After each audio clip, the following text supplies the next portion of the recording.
entire appearance. You guys take me seriously. It's good to see all of y'all.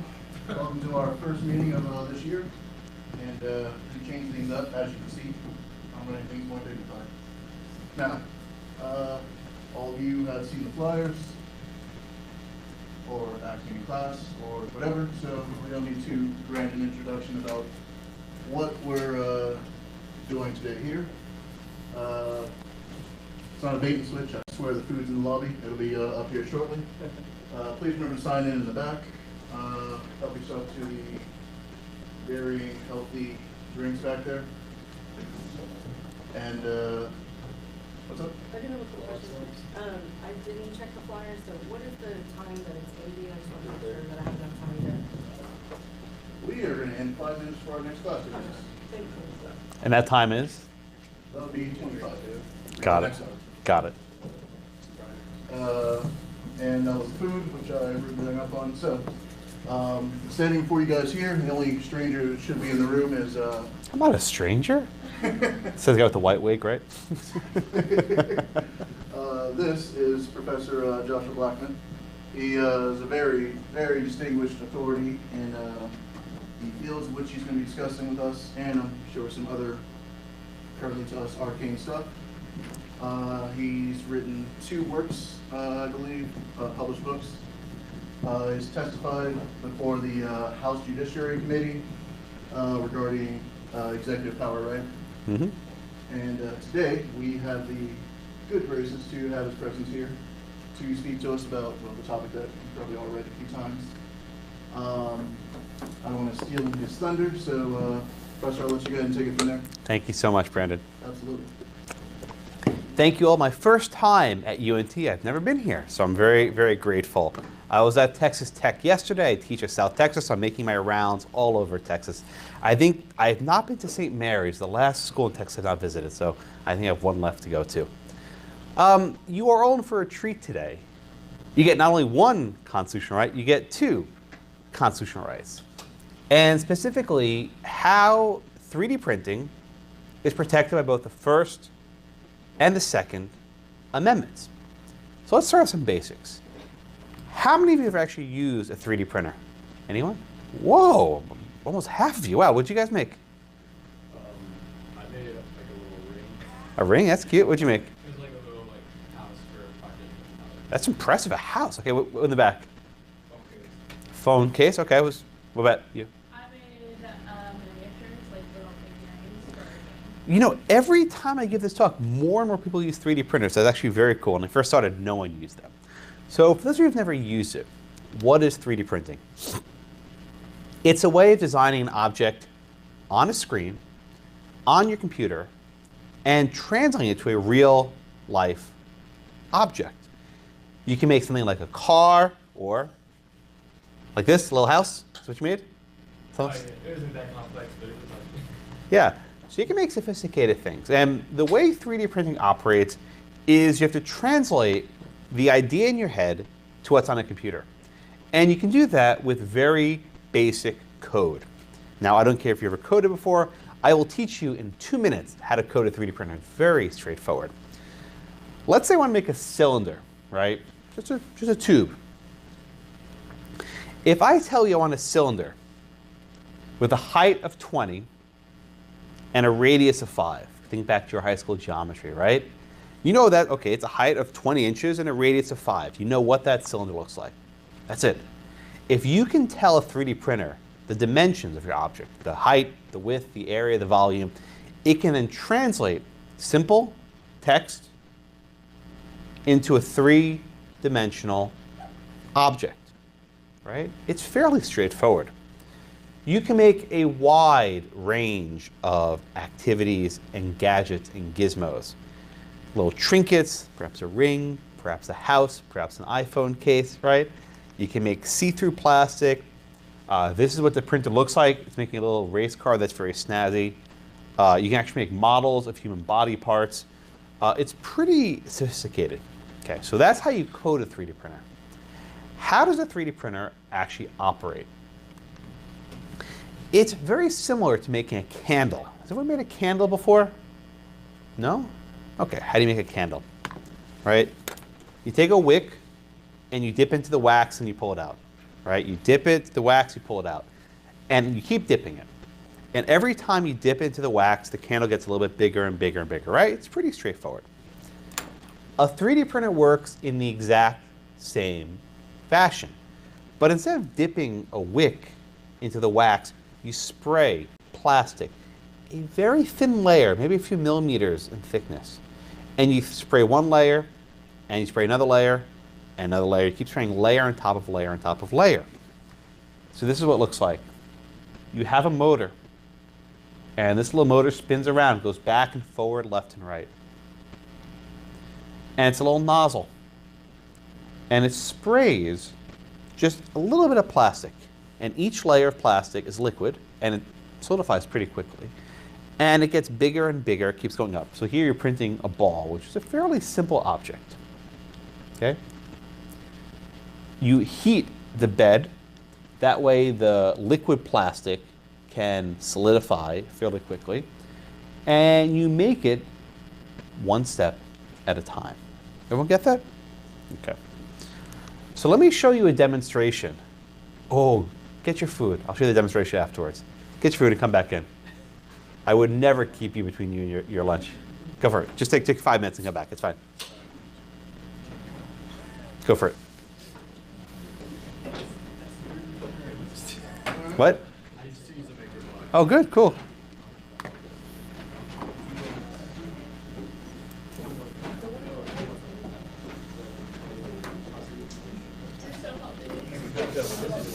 I know, right?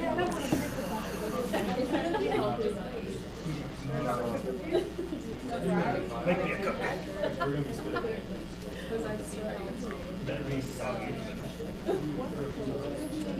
You said what? Oh, yeah.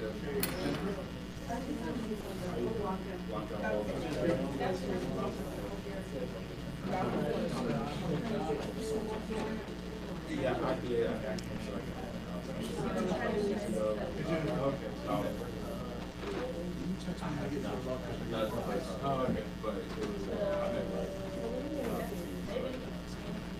I gotta find my phone.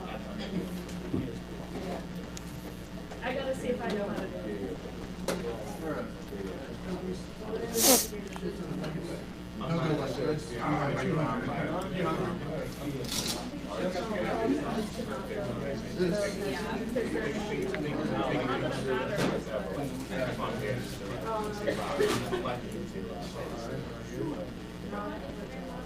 I'm going to forward you your message,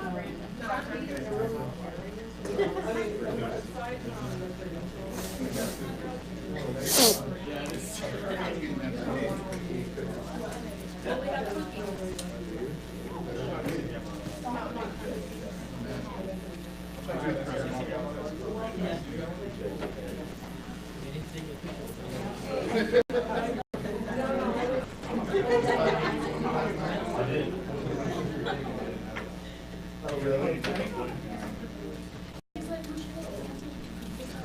You're lucky that they had it there. oh, really? At that hour. Oh, okay, yeah. Yeah, they had two left. He's like, I'm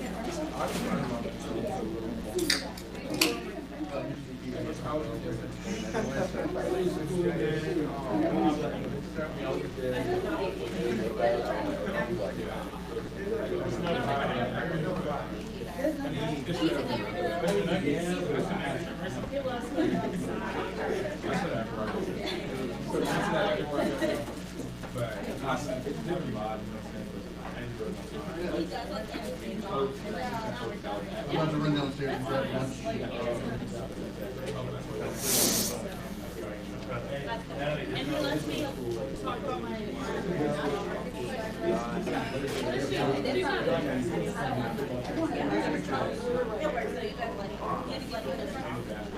I didn't realize that I came on so.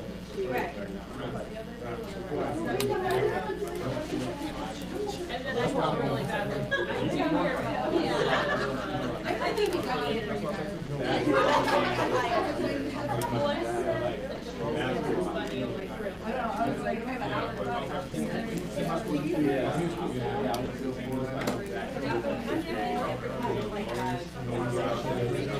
Who's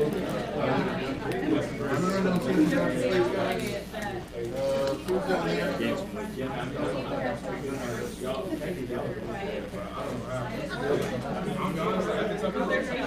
I just realized I got the Kansas the other day on my garden, but I got something.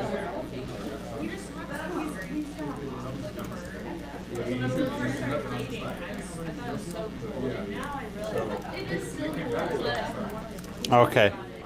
I'll give you guys 2 more minutes, okay?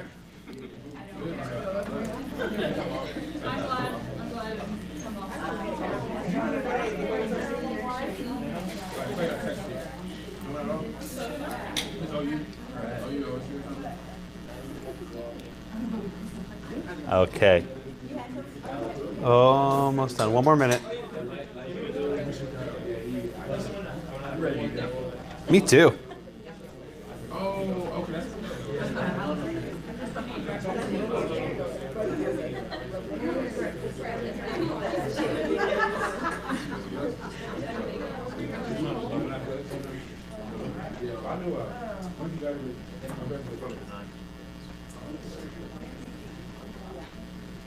All right, I'm going to resume. So I want to show you a demonstration of how a 3D printer works. Now, I don't have an actual 3D printer, but some pictures. And you'll see the object is creating something that you'll recognize. The difficulty is at what point we recognize it. So as soon as you see it, I want you to shout it out, okay? So this is the first frame. Oops, wrong one. There we go. Now we go. So you see it puts out this sort of honeycomb framework, right? That's the base. It's a very strong base, so it'll have resistance. So layer 1, layer 2. And this is a little nozzle. It just sprays a little bit of green plastic one layer on top of the next. Layer 3, you can see it moving around, making each layer a little bit thicker. Layer 4. If you see what it is, shout it out. Okay? Layer 5. 6. A what? Okay, it's a bust. A bust of what? Ooh. Okay. You're really close. Really close. 7. Yoda. Who said it? Give him a fries. Give him McDonald's, right? You were close with Jabba. You were in the ballpark, right? 8. Now you see it, right? 9. 10. There it is. Now you see it. 11. 12. 13. 14. There it is. 15. 16. 17. 18. That's it. So that probably took 10 or 15 to create. Now, I'm not artistic. Maybe you are, but I'm not. If you gave me a piece of clay, I could never make that, right? If you gave me a piece of stone to chisel, I can't make that. If you gave me a block of wood, I could not carve that. But if you gave me a computer and a 3D printer, I could build that. 3D printing lets you create stuff that is very difficult to create otherwise, especially if you're not artistic like I am. So of course, given the potential to create stuff with a 3D printer, what do Americans want to create? Guns. Guns, exactly, right? For the last 5 years, I've represented a company called Defense Distributed, based in Austin, Texas. I'm sure you've heard of them. And they've made the news, it seems, way too often. When your client's in the news, it's usually bad. It's usually bad. But these guys like being in the news, so it's okay. But they've been in the news in recent years for trying to publish on the internet the information used to make a firearm. In particular, a gun known as the Liberator. Now, I played a little trick on you before, right? I showed you how to make a cylinder using code. My friends, the barrel of a gun is a cylinder, right? If you can make a cylinder, hey, come on and have a seat. Grab a seat, come on. Yeah, grab some McDonald's too. If you can make a cylinder, right? You can make a gun. They made other items too. Who knows what this is? Yeah. What is it? Everything lower. This is an AR-15 lower receiver. This is the guts of a gun. This is what makes an AR-15 operate. Defense Distributed figured out how to make a 3D printed AR-15 receiver. This is actually what the government cares about. The government doesn't care about the rest of the gun. This is the only part the government actually wants you to know about. And if you make your own, you have to register it. They also made a magazine for an AR-15 and variants. The magazine is the box that the bullets go into, basically.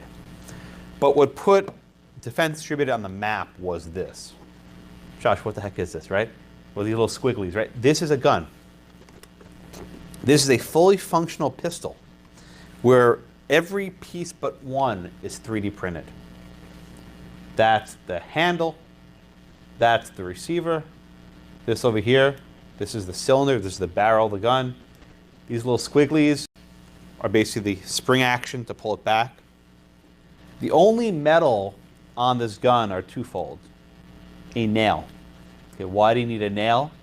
The firing pin. Right? How does a bullet work? You put something sharp on the back of the bullet, and that punctures it, and then it triggers the gunpowder, and it sends the projectile forward. Right? That's how a gun works. You pierce the back, basically, and it goes boom. Also, the bullet is made out of metal.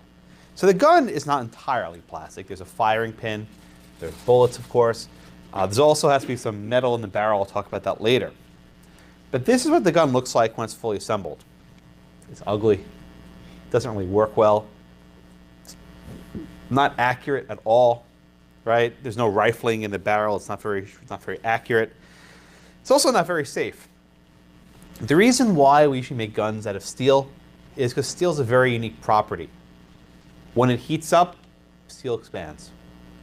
When it cools off, steel contracts. That's very good, because when you fire a gun, it gets real hot real quick, and then it cools off. So you want something that goes expanding and contracting. Plastic doesn't do it, right? When plastic gets hot, it melts. When plastic gets cold, it cracks. So to even make a plastic firearm that can withstand the heat and pressure, you have to do a lot of work to it, right? You have to treat the chemicals with certain types of, you have to treat the plastic with these chemicals so it can withstand the combustion. And let me tell you something, if you don't do it right, it'll blow up in your hand. No joke. Look at this picture. This was an earlier prototype, and there's a little rope on the floor, right? Why is there a rope on the floor? Exactly. Because the guy who wanted to fire it would stand 10 feet away and pull the trigger with a rope. Because they don't want to blow up their hands. People like having 10 fingers. It's a very useful thing to have. So this is not a very safe gun. It's not very effective. It's very expensive. It's very time consuming. It's much easier to just buy a gun illegally. I am in Dallas. I can go anywhere in town and find a gun on the street pretty quickly. It's not that hard. Much cheaper too. But then why did you all hear about this, right? Why did this make such a nationwide headline? Because people are afraid of the idea of a plastic gun that can be smuggled into a court or an airport or some sort of theater or something, and that people just start, inflicting mass acts of terrorism using plastic guns. For reasons I'll explain, I think these fears are largely overblown, but the fear does exist. So let's talk about it. Is this a problem, right? Is there any crime with making your own firearm? When I say print a 3D gun, this is probably what you have in mind, right? Where the gun just pops out of the printer. Not so. This is a very complicated process. It might take about 24 hours to complete, and you get a really lousy gun. So again, is it legal to make your own gun? Under federal law, the answer is yes. You can't sell it. Be careful about that. If you make your own gun, you've not broken any laws. Has anyone here ever made a zip gun? What's that? Tail launcher. Tell us about it. PVC pipe, one piece, a little smaller than the other, cap on one end, can't hairspray. After doing a good time. I bet. A zip gun is a homemade gun. It is very, very easy to make your own firearm. I could take you to Home Depot and buy $10 worth of parts, and we can make a gun in a few minutes. Hell of a lot of use in a 3D printer. So for example, a garden hose and a soldering iron, right? You take the tip of a garden hose and you put it onto a soldering iron. It's a gun. That's all, right? I found this one on the internet. It looks like a keychain flashlight. It's actually a gun. right? You can make a gun out of really just about anything, right? Anything. And I'll show you how easy it is. Here's another demonstration, my friends. Do not try this at home. Please do not. These guys are idiots, right? Do not try this at home. They're going to make a gun, right, with their flip phone, right? They're going to make a gun out of a piece of rubber tubing, a shotgun shell, and a metal pipe. That's it. How? At the end of this pipe, there's a little dimple. And they're going to load the shotgun shell into the rubber tube. And they're going to jam the pipe into the back of the shotgun shell to ignite it. And they're going to make a rifle. Again, these idiots have made a lethal weapon, a rifle, using maybe $5 in parts from the hardware store. This is a hell of a lot more accurate than anything you buy with a 3D printer. And it's a hell of a lot more lethal than anything you make with a 3D printer. This is a full-on shotgun shell. So watch these guys, right? They load it up, and they're going to go like this, boom. Now, what's wrong with this picture? Okay, his hand's covering it. That's also one biggie, right? But what else is also wrong with this picture? They're inside. And look at what they're firing at. Not just cardboard. Look what's behind it. Yeah, there's an outlet right there with an electrical cable plugged into the fan. They are shooting into a wall with an electrical outlet. I am, again, showing you, don't do this at home, but these guys are idiots. I want to illustrate how easy it is to make your own guns that are lethal. And this is made out of rubber. It wouldn't even be detectable in a metal detector. And a hell of a lot more accurate than the little 3D printed gun. So ready? You're going to fire it. 1, 2, 3, boom. They made a weapon. And they didn't kill themselves either, right? They're all proud it's smoking, right? These guys. The reason why I don't show the video, there's a lot of cursing. So it's not the best to show it to students. But they made a rifle, fully functional, lethal weapon. Now the question's this. Did they break any law? Did they make any law? Did they break any law? Now, they might have broken a law about discharging a firearm in city limits and firing inside, so I don't know about that. But the actual manufacturer of the weapon, did that break any law? No. No. Our friends at the Bureau of Alcohol, Tobacco, and Firearms have explained that you can make your own weapon, and it's legal. There are exceptions. You can't make an automatic weapon. You can't have a short-barreled shotgun. There's some exceptions. But by and large, you can make your own weapon at home. You don't need the government's permission. You don't need a license. You don't need a serial number. You just can't sell it. So then, why have my clients made such headlines, right? Why are they so eager to get in trouble with the government? The government hasn't stopped them from actually making the 3D printed guns. It's a common misconception, right? Our litigation is not actually about the printing of the guns. Our litigation is about sharing the files used to make the guns. This is not only a Second Amendment case, as I promised. It's also a First Amendment case. And specifically, can the government make it a crime to put a file on the internet? Can the government tell people you can't share that code online? Right? And we start with the First Amendment. You know, the government can't impose what's called a prior restraint of speech, right? They can't prohibit you from speaking and expressing your mind. So you may say, wait a minute, Josh. This is dangerous stuff, right? Someone can use this code to make a gun or make a bomb or make something else, and that's really dangerous, and therefore the government can censor it. Not so fast. I know the answer here. Who here has ever seen this book? Did you want to raise your hand? The Anarchist Cookbook, right? This is basically a guidebook to become a terrorist. I'm only slightly exaggerating. It tells you how to make weapons, how to make bombs, how to make poison, how to kidnap, right? How to do lots of really bad things. If you buy this book, you actually have a paperback, right? You'll be in pretty good shape to do bad stuff. And there were efforts back in the day to ban bookstores from selling the Anarchist Cookbook, and all those efforts failed. Why? the mere fact that speech may be used to do bad stuff doesn't mean you can ban the speech. You ban the activity itself, right? So you don't ban the bomb-making instructions, you ban the bomb itself. But you say, wait a minute, Josh, I'm okay with banning books. That's bad. You can't ban books. But you're not selling books. You're selling code, or you're putting code on the internet. This is a part where I think there should be bigger agreement. Information is speech. The mere fact that I choose to express myself using code instead of paper and pen should not make the First Amendment irrelevant. We live in a world governed by code. It's everywhere around us. And the Supreme Court held in a case called Sorrell v. IMS Health that the creation and dissemination of information are speech, right? You have to create it and share it.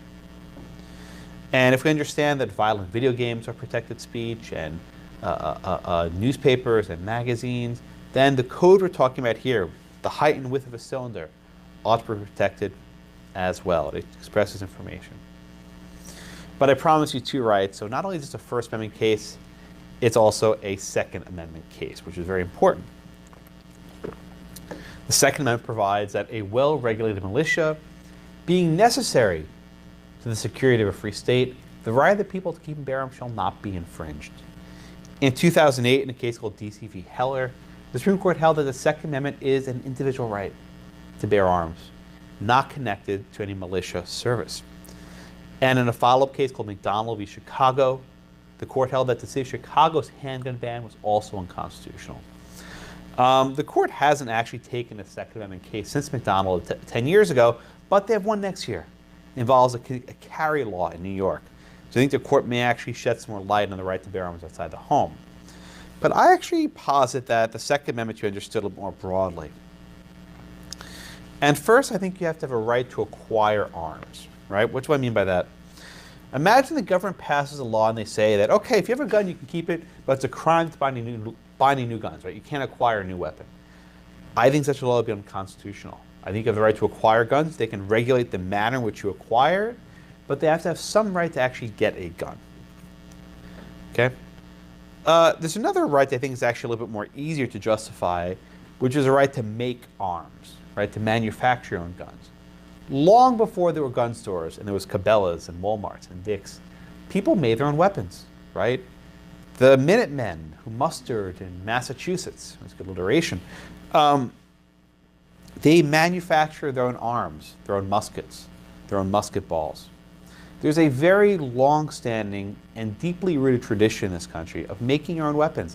And to this day, those idiots in their garage with the rubber tube made their own gun. So I think you have a case where there's a Second Amendment right to make your own guns, perhaps be regulated in some fashion, but I think that right does exist. But there's more. In constitutional law, there's a concept of what's called a hybrid right, where two rights reinforce each other. So for example, if the state passes a law that says it's a crime to say Merry Christmas, right? An actual war on Christmas.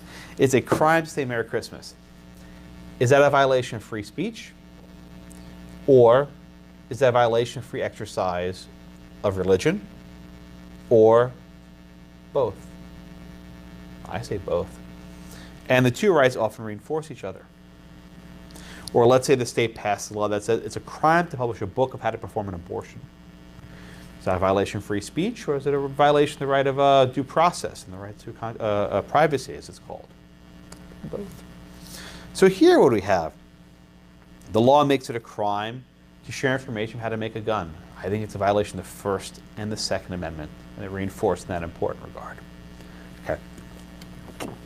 That's the constitutional framework. What laws exist in the books now? The leading law is called the Undetectable Firearms Act. This is a law passed in 1988 when many of you were probably not even born yet, as it were. Now they're saying, wait a minute, Josh. Why would Congress pass an undetectable firearms law 30 years ago? Aren't plastic guns new? No, they're not.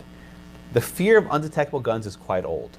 And this law makes it a crime to have a gun that will not be detected in a metal detector. Why was there a fear? Because of the Glock handgun back in the 80s. This is a very popular gun. And I actually blame Bruce Willis. Because in one of the Die Hard movies, he has this one line. I'll read it to you. I can't do justice, but I'll do my best to read it to you. He says, luggage. That punk pulled the Glock 7 on me. You know what that is? It's a porcelain gun made in Germany. It doesn't show up on your airport X-ray machines, and it costs more than what you make in a month. Every clause of that sentence is false. Everyone, right? There is no Glock 7. That gun does not exist. It's not made of porcelain. It's made of metal. It's not made in Germany. It's made in Austria. It will show up on your X-ray machine, and they're fairly affordable. But Congress makes laws based on scary movies, and they basically wanted to ban a product that didn't really exist. Okay. But we saw this law in the books. So if you make a purely plastic firearm, it violates federal law, which is why the Liberator is designed to have a block of metal in the handle. It's not operational, but it does force the law into compliance, and it's soldered in there. Okay. So as long as you have some metal in there, the gun is not illegal. There have been lots of efforts to try to ban 3D printed guns. Senator Schumer from New York has tried to ban them. Fortunately, that law, I don't think, went anywhere. Now you say, wait a minute, Josh, what if we have this big threat? What if we just ban plastic, right? We ban 3D printing altogether with plastic. It's too risky. Guess what? You can 3D print metal, like in Terminator, right? You can actually use a 3D printer to create a fully metallic gun. Now, why would you do that? It's much cheaper to just buy a gun. So most of this is just paranoia. These are not real threats, but you can make a 3D gun. This model costs about $40,000. I could buy that gun for $200 if I wanted to. So for the foreseeable future, this is not actually a good way of obtaining a firearm. Okay. Now, then how did they get my guy, right? How did they get Defense Distributed? They didn't get them in trouble for actually making the gun. This is an important point. They got them in trouble for sharing the files of how to make the gun. And they did it under ITAR, which many of you probably have never heard of. I had never heard of it. It's the International Traffic in Arms Regulation. What's that? Oh, bingo, exactly. Yeah. This is a regime administered by the State Department. And it's used to limit export. So the law, I think, makes sense, right? If I want to ship, let's say, rocket-propelled grenades to Afghanistan, I should have the government's permission first, right? I shouldn't just be able to, just ship RPGs to Afghanistan. I think we all would agree that's a good idea, right? If I want to send the blueprints for a nuclear submarine to, say, China, right? I should probably get the State Department's permission before I send the blueprints for a classified nuclear submarine to China. I think we all on the same page there? Okay. But the government applies this not just to military uses, but also to things that are less military. For example, a PlayStation 4. It's actually a fairly powerful computer. It's a very powerful computer. And you actually need permission from the State Department to send a PlayStation or an Xbox overseas because it can be used by foreign governments for bad stuff, right? You have a high-speed computer the State Department wants in. But what if I have code used to 3D print a gun? This code's in the public domain. I put it online for free. It's not classified. Can the government restrict that? Indeed, for many years, the government was on our case. The Obama administration said, no, you can't do that. You cannot put these files on the internet because someone overseas may find it. So you are violating export control law. They said, you can mail these files on a thumb drive, right? So if I mail you a USB thumb drive, I'm fine because you're a US person. But if I put it on the internet, illegal. If I email it, illegal because someone can access that email. We challenged this regime and we litigated this in the federal district court. We lost. We went to the Court of Appeals. We lost. We sought rehearing en banc. We lost. We went to the US Supreme Court. Certiorari denied. We went back to the district court and we reached a settlement. We actually reached a settlement with the US government to allow us and really everyone else to put these files on the internet. That was only the beginning of the story.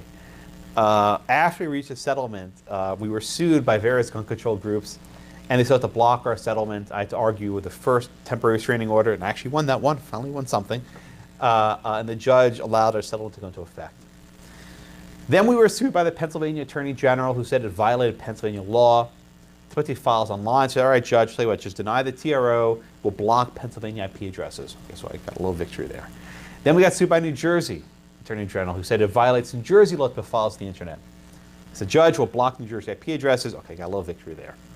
So that was my third TRO hearing in basically 4 days, and then I had the big one. We were sued in Washington by ultimately 20 states. They wanted a nationwide injunction, which is usually the default remedy nowadays, to block the government from settling the case with us. I argued that case. I did not win. And the judge issued a nationwide injunction blocking the settlement. As a result, we had to take our files down. They were online for a good 4 or 5 days, and we took them down. So again, then we sued the New Jersey Attorney General one more time, and just yesterday we lost again in District Court in Austin. We have some stuff to do for now. So far the litigation hasn't been particularly successful for us, but I think we will ultimately prevail in some regard. Whatever interest the federal government has in regulating the internet, which I think is none, the states have even less. And whatever you think about gun control laws, it's very dangerous for states to have internet laws, where this state regulates these files and that state regulates those files. I think it would cripple the internet as we know it. But I'll stop here, and I think I'll turn it over for some comments. And I think I got everything down. Okay. Now, was there some commentary from the back? Anyone? Sure. Thank you. Thank you.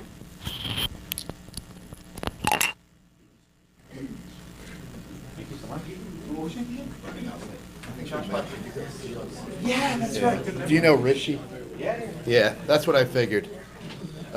Your phone's up here. I don't want to. Just leave it there, yeah. It's actually the camera.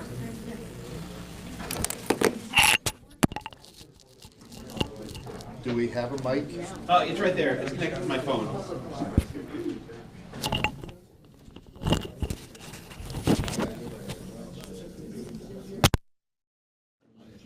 Oh, you unplugged it. That was the mic. So I should use it off of your phone? This is not a room microphone. This is for the recording. Say that again? This is for the recording. It's not the room microphone. Oh, I need a room microphone. Here. Oh, that's what I need. Okay. No, there's usually something that you clip, but. Here. Yeah, that's what I need.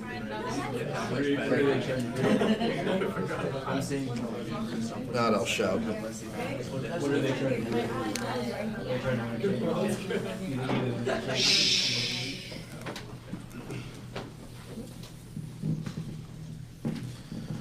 All right, let's see. So I appreciate the Federalist Society inviting me to comment here today. It's an interesting process. Wasn't really sure what I was supposed to say because the talk was about aside from these sort of general topics, so it sort of sets itself up for my failure, but I'm used to that. Thank you to Professor Blackman for coming. We don't get often these types of legal academic forums here, and it's intellectual masturbation that I miss. Although, quite honestly, I did appreciate getting a sort of slight tutorial about the 3D printers, because again, this is, as you guys know, because I don't know anything about 3D printers, never use them. I can barely use the copier down in the faculty suite. This is coming, right? I mean, as Professor Blackman said, more and more every time he gives a talk like this, more folks come. So when I reference intellectual masturbation, the thing I'm saying is sort of like we all do this sort of stuff, right? I mean, we have outlandish scenarios that can't happen, like resurrecting dead presidents and things like that. But also, we as a school are about training, right? I mean, we're not really about the highfalutin, what the folks do at Yale. And that's not a knock on Yale. I've heard that they put out some decent attorneys as well. So what we're here for is training and understanding. So I do think it was interesting to find out how 3D guns get trained. So let's sort of like think about this sort of in a practical sense. On some level, as Professor Blackman acknowledged, it hasn't been going well. right? I mean, there's some Pyrrhic victories, but to date, the courts have generally been against the position of this. Should they be? Not really my role to make that determination on some level. What I will say is Professor Blackman referred to the First Amendment, prior restraint. And so let's talk about prior restraint so that we at least are all on the same page. So prior restraint, essentially, as I think Professor Blackman explained it, is the government can't come in advance and tell you you can't say something. Did I get that right? All right, good. I only know this is because there's this First Amendment class that we had this week and it came up. And the principal case, or at least one of the principal cases, is Neer versus Minnesota, which deals with press freedoms, right? They wanted to come in and prevent Neer from basically publishing something that was against the local political elite. And the government basically said, or the court rather, said you can't do that, that's a prior restraint. That's what the First Amendment's all about, right? And so, but then they, you know, as so Supreme Court often will do, excuse me, I don't know why, I forgot my water. It's right, yeah, it's behind me, Mr. Huddleston. Appreciate it, thank you. So the really interesting thing, or the salient point, I guess, about Neer versus Minnesota is that they have this dicta in there about if there's national security concerns, right? So we have this concern about that, and they give this is 1931, so this is after World War I, but before World War II, and they talk about, for example, if the media, they don't say media, I think they probably say press, if the press wants to publish information about troop transport ships, and when they're going to leave and what ships they are and stuff like that, the government would be within reason and consistent with the First Amendment to prevent them from doing that in advance. Because that goes to national security and protecting the members of the armed services that would be on those ships. So that's sort of where it stood for a number of decades. And then we have this case called New York Times v. United States. And essentially, you know, for those of you who remember the Vietnam War, there was something called the Pentagon Papers. And the New York Times and the Washington Post were trying to publish this study, this survey from the Defense Department about strategy in the time of the Vietnam War, and the Department of Defense and the Nixon administration didn't want that to happen. And so in a breakneck speed it goes up, but the argument is, look, this is national security, right? So it doesn't go well for the government in that case. Again, it's deemed to be a prior restraint. Essentially, I think a 6-3 decision. It's one noteworthy thing about New York Times is there's 10 opinions. So when you have First Amendment, you'll enjoy reading that because you get to read all of them. So there's 10 opinions, but the upshot is the tenor of the per curiam decision and the concurring judges, or justices rather, is that it's a high burden for the government to establish national security. They had that burden, they failed here, right? In part because when I gave you that Neer versus Minnesota example, troop transports and something like that, there wasn't really anything tangible like that with the New York Times case. So there's one last case that I sort of want to allude to as it relates to prior restraint, and that's a United States District Court case. I think it's out of Wisconsin. It doesn't really matter. It's a case called United States versus Progressive Incorporated, right? You knew I was going to bring that up, right? All right, good. Then we're all on the same page. So basically, it is a case in which the Progressive Inc. was trying to publish how to make the bomb. And the government came after them and the court basically determined that, acknowledged that what the government was seeking was a prior restraint, but nonetheless permitted the government to do that, essentially. So I think the upshot of all these cases is, if there's a national security interest, the government can engage in prior restraint. And so the question is there a national security interest vis-a-vis the plastic or the printed gun? I think reasonable people can disagree upon that, right? And so if I were to make the argument, because that's what, as I've tried to tell you all in my limited time with you so far, it's just about arguments, right? And so the argument on some level would be that the ability to create arms in this manner has a national security component. Now, I'm not sure if I can buy into that, right? But if I were representing the other side, that's probably the argument I would make. Now, I don't think that as a country we care that much about that many guns, particularly in the inner cities. So I'm not sure that the national security in that is going to matter all that much. But I hope there's some Clint Eastwood fans in the room. No? All right, yeah. So anyone seen the movie In the Line of Fire? Did you know I was going to go there? Oh, Jesus, I'm so fucking predictable.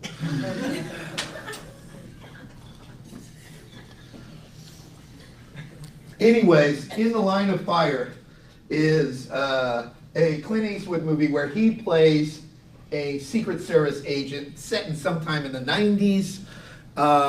And his backstory is that he was on the detail in, of all places, Dallas, when JFK was shot.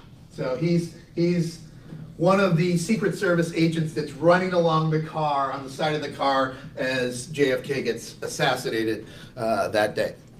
And so it's now in the 90s, and he's much older, and there is the sort of villain in the story is John Malkovich. John Malkovich has decided that he is going to either assassinate the president, or Clint Eastwood is going to have to take the bullet that is meant for the president, i.e. So this comes about because they're talking back and forth. Clint Eastwood's trying to capture him, but Malkovich is sort of half a step ahead of him oftentimes and taunting him, and so they're having this back and forth. But the reason I bring this up is because Malkovich goes to see the president at a campaign event, essentially, or some kind of event, and facial I think out in San Francisco, if I remember correctly. I could be wrong. I only think of San Francisco because they now want to ban facial recognition, which came up this week as well, so it'd be a funny little twist. But anyways, they have this notion, or basically he creates a plastic gun and gets it through security, right? So he's done what the concern is. Now, so that's the argument on some level on the First Amendment, in the sense of there is at least a colorable argument for a national security interest. Like I said, we don't care about killings of the masses, but we probably do care about killing of key figures. And this is one way to sort of work towards achieving that. In fairness, I don't think John Malkovich had any metal in his gun, but I'm sure he could make do. But he smuggled the bullets through in his little rabbit's foot keychain, which he put through security, and presumably he could have put a firing pin. Do you think? Yeah, easily. So, I mean, the firing pin that I saw wasn't that large, right? So, and the metal that they're putting in is larger. But if you didn't do that, you'd still just need the firing pin. All right. So there is at least, I think, a colorable argument of national security interest that might justify a prior restraint. I'm not sure I would, that you'd win on that. Let's sort of touch on a few other things as it relates, I guess, to, so we had the wonderful images of the idiots, right? I'm not so sure I'd put all my eggs in the basket of other people's stupidity as a sort of support for some kind of constitutional argument one way or the other. But we talked a little bit about Heller versus DC, which is a Supreme Court case out of the District of Columbia, and McDonald versus City of Chicago, Supreme Court case then out of Illinois. And these are both Second Amendment cases, and essentially what Heller does is it stands for the notion that the Second Amendment authorizes the use of firearms in one's home, right?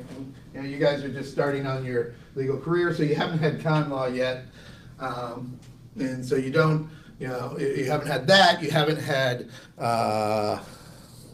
so McDonald is a similar case, except it's applying that principle to the states. So when you get to con law, you'll no doubt probably read that case, Scene Corporation, and then we have the current case, which I think is probably going to go against New York City, in part because I think they've set themselves up for failure with just a ridiculously poorly drafted statute. And so I would expect that to go against the city. I'm not sure how much it's going to mean going forward, though, right? I mean, it's depending on how it's drafted, it's such stupid facts that it's probably not going to mean that much going forward. But let's think about the Second Amendment a little bit more before I finish up. And essentially the thing that I want to say about the Second Amendment, and Professor Blackman referred to some of this in the sense of, and we've seen in our class together staples, because apparently only Dave first years are in the Federalist Society. I don't know why that is. We can't get the upperclassmen interested. They're jaded or drunk.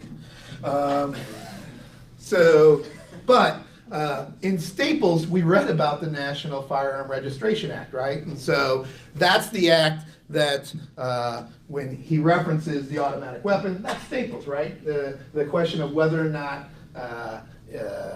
he made that automatic weapon and knew about it. And so you can regulate that. My personal favorite is the sawed-off shotgun, because I think, quite honestly, if I were to have a weapon in my home, I probably wouldn't I wouldn't make my own sawed-off shotgun, because I know Mr. Huddleton's here and he'll report me, right? But I would get a riot shotgun, the legal, a legal weapon of a short barrel, because I just don't think that my odds are all that great with the Glock in the middle of the night, in the haze, in the dark, in the heat of the moment. But there is something, I think, probably chilling about that pump of that riot shotgun that might, if there's an intruder, give them pause. So, but I can't make my own sawed-off shotgun, unfortunately, because of the same act that we read about in Staples. Similarly, we talked about grenades, and that was the Freed case. Again, it's not so much maybe you can't make your own grenades, but you would then have to register it. Similarly, you can make your own pipe bombs, but you immediately have to register them with the ATF pursuant to that act. And then what happens is, as I alluded to, an ATF agent comes to your house, wants to see said pipe bomb, and always confiscates said pipe bomb. But one of the things that the government could do, I think here, is they could regulate these types of firearms as well, right? So we've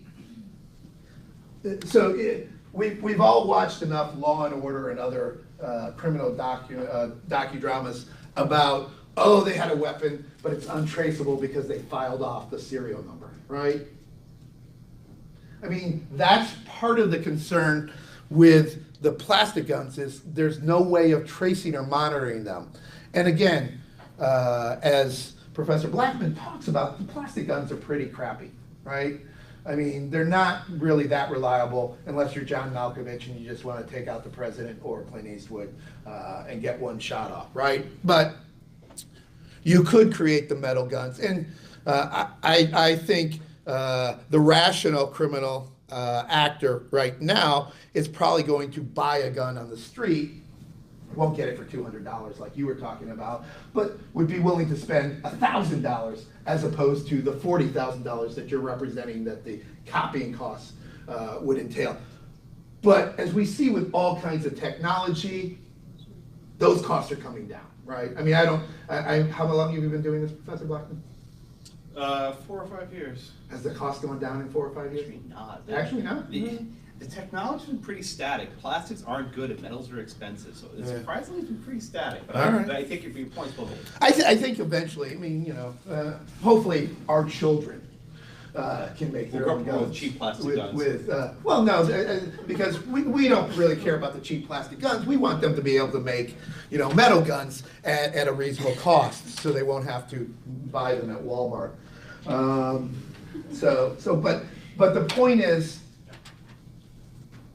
notwithstanding what Professor Blackman has argued, is you can, bless you, you can make that gun, right, consistent with the Second Amendment. I think, and Professor Blackman may correct me, I think the government then can come in and regulate that gun consistent with the National Firearms Registration Act. And so that's sort of my take on the Second Amendment discussion that we were having. Yeah, I mean, I think that's about where I'm going to end up. So, Do we have some time for questions? You guys have any questions for us? On the idea of Mr. Huddleton? on the no serial numbers on guns, and it's just, you know, get into, right now you can buy lowers, that are unserialized, for F-15s, for blocks, the company called P-80, and you do, in this sense, you just have to buy gun parts, you know, uppers, barrels that are not regulated. What's the difference in that? So the question was about lower receivers, and if you don't know what guns are, the receiver is basically the guts of the gun. That's what makes the gun operate. You can buy on the internet without any background check what's called an 80% lower. What does that mean? It's the part, except it's 80% finished. You have to make some holes, drill some holes, do some things to it to finish up to the last 20%.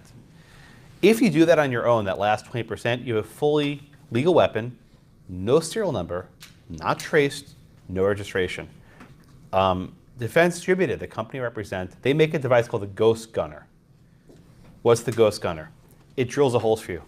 You basically put the 80% piece in this jig, in this box, and it zzz, right, it cuts all the holes, and then you have an 80% to 100% perfectly.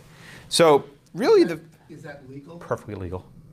You can't put the code for it online, but you can mail someone a thumb drive. So all this fear about plastic guns is so stupid. I don't know if you can mail it on a thumb drive. You could hand it to them on a thumb drive. No, they allow through U.S. person, U.S. mail. They allow it. So all this fear about plastic guns is very stupid because you make an undetectable metal gun much easier. It's irrational, right? And federal law permits it. Now, some states are banning the manufacture of home guns, and they're requiring serial numbers for any guns you make at home. We don't challenge the laws concerning serial numbers. We don't challenge the laws about the actual printing.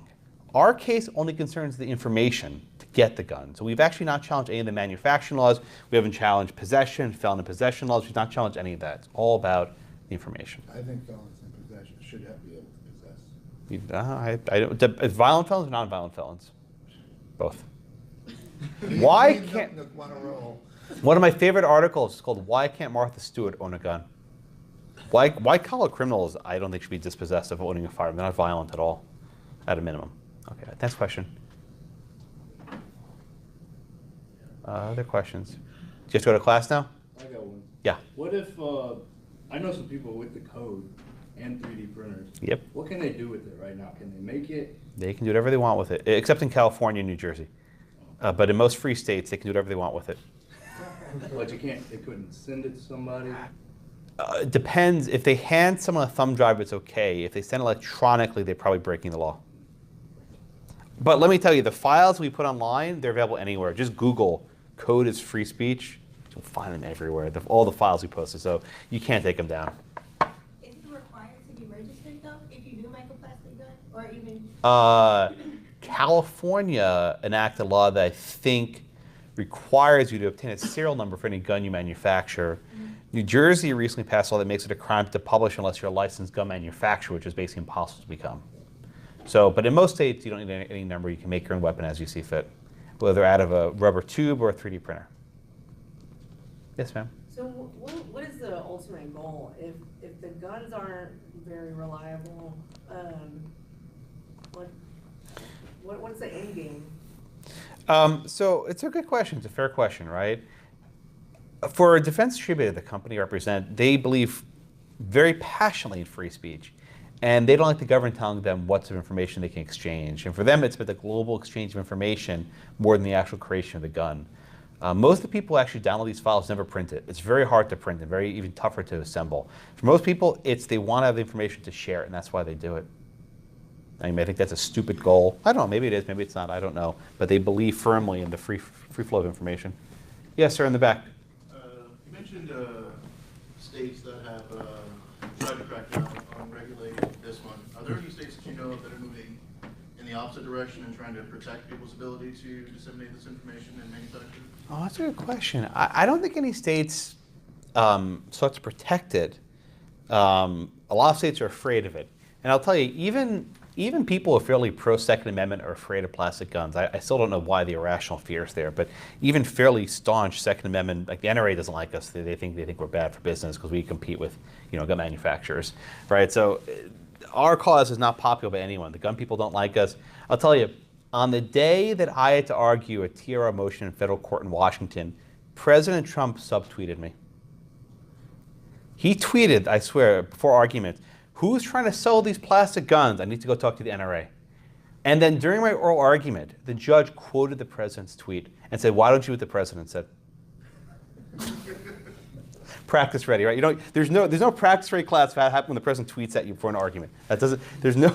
There's no. Really even considered you haven't put that in your handbook yet. Started teaching. Yeah, that's not in your handbook yet. When the president subtweets you for an oral argument in federal court. I think there's another question over there. Yeah. So what are the possible risk and harms to this? So this is passed and everybody's 3D printing at their house. What are the harms that can become about this? Well, let me answer your question a little bit of an unorthodox way. If 3D printing gets to the point where everyone has one, the fear is actually not guns. The fear is counterfeit goods, right? Let me give you an example. If I want to buy, let's say, a pair of LeBron James sneakers, right? A couple $100. I could print that myself for about $4. Who's afraid of 3D printers? It's not gun manufacturers, it's Nike, right? It's Reebok, it's Louis Vuitton, right? The couture bags, they are petrified. I swear, Kanye West, in one of the Kardashian shows, said, "I am afraid of 3D printers. Because if you can print my sneakers for a few dollars, I'm out of the job." So where the biggest harm of 3D printing, if it becomes mainstream, is not guns, it's designer goods, right? It's a new handbag. What's that? Would it be the economy of gun laws and everything? So. Yeah, I think manufacturers would become destroyed, right? If you can make your own counterfeit goods. Let me give you an example, right? If you try to make a photocopy of a $100 bill, just take a $100 bill and put it on a Xerox machine. You ever tried? Anyone ever try this? You're honest. It won't work. It'll spit out an error message. Why? The Secret Service, the Treasury, has a little code on every currency note. And the Xerox machine, when it picks up that code, it says, "Nah, nah, nah," won't work, spits out an error message. So where I think 3D printing's heading, which is why I'm so worried about this, is that the 3D manufacturers will say, okay, we'll put in little filters that if you try and print a Louis Vuitton bag, we'll give you an error message. Right? If you try and print a pair of Nike sneakers, we'll give you an error message. You try and print a gun, we'll give you an error message. So we'll actually have hardware built in to filter certain types of items. Now, of course, we can hack that, right, in 3 seconds, right? You can get around that. But it's going to be designed to prevent the counterfeit goods like Nike and Chanel and everything else, right? I see you guys have to go. If you have questions, please come up afterwards. Thank you so much. Thank you so much. Thank you.